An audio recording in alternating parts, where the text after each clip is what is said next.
Es jums ātri pastāstīšu, šodien bija rīktīgā action diena.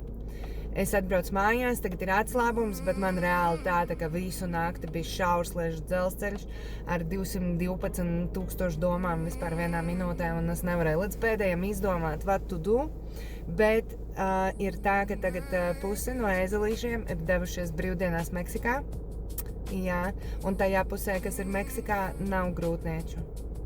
Nē, ir korķis, bet korķītam jādzemdē tikai jūnijā. Tātad viņi ir sadalījuši, es jums parādīšu, kā mums gāja, un pēc tam, es pastāstīšu, aizmirsu, ko es jums pastāstīšu. Jā, kāpēc? Ko notiek? Pirmajā ekipāžā brauca ķirsītis kopā ar kebabu, un es jums vēlāk parādīšu, kā mēs to kebabu dabījām iekšā trailerī. Te viņi kratās tā kā mazie rullīši, man strādā kamera, priecīgs. Un te jau viņi priecīgi parāda braukšanu.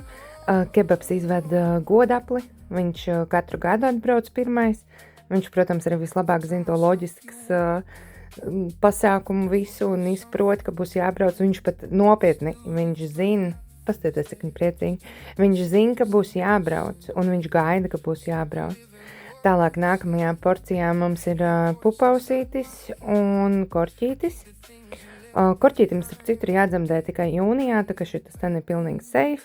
Te viņus jau sagaidīja 2 meksikāņu brīvdienu tusētāji. Mēs jau, kad braucām ar traileru, mēs redzējām, ka viņi gaida, jo viņi arī šito ten zina, kad atbrauks trailers un atvedīs pārējos draugus. Zina, kas viņiem ir tā kā lesijām, ka viņiem ir kaut kāda tā laika izjūta, taimings, kad pienāks laiks, kad ir jābrauc uz vasaras māju, un pēc tam rudenī viņi jau zina, ka būs jābrauc uz rudens māju, un tad viņi tikpat ļoti priecājās par to, ka viņi brauc uz rudens māju. Bet šis ir ļoti, ļoti priecīgs notikums.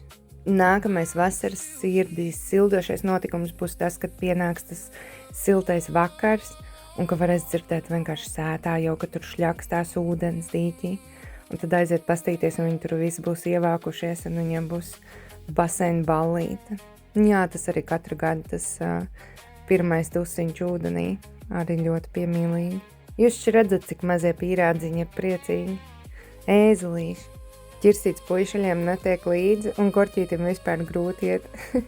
Bet viņai piedodam, viņai jānes ir bēbī. Bet, lai palicējiem nav pavisam skumji, jo mēs atbraucām un viņi gaidīja, kad viņus arī liks trailerī un vedīs prom, jo viņiem arī kā lesijām, viņi zina, ka viņiem ir jābrauc. Tad viņiem tika atslēgta slepenā istaba ar papildus aploku, kur arī var kaut kādu zālīti uzēst kaut ko, un tad viņiem arī bija diskotēka.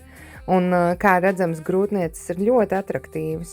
Lilopātam vispār tur kājas gāja pa gaisu. Lai gan viņa pirms šitā vienkārši tā gulēja, kad man jau tur bija atkal kaut kāda mini sirdstrieka, ka likās, ka kaut kas nav ok un viss, bet šitas ten zin kādi sajūta zirgiem, tā ka pēkšņi kaut kādas slepenās durvis parādās istabā un ir papildus vēl viena istaba.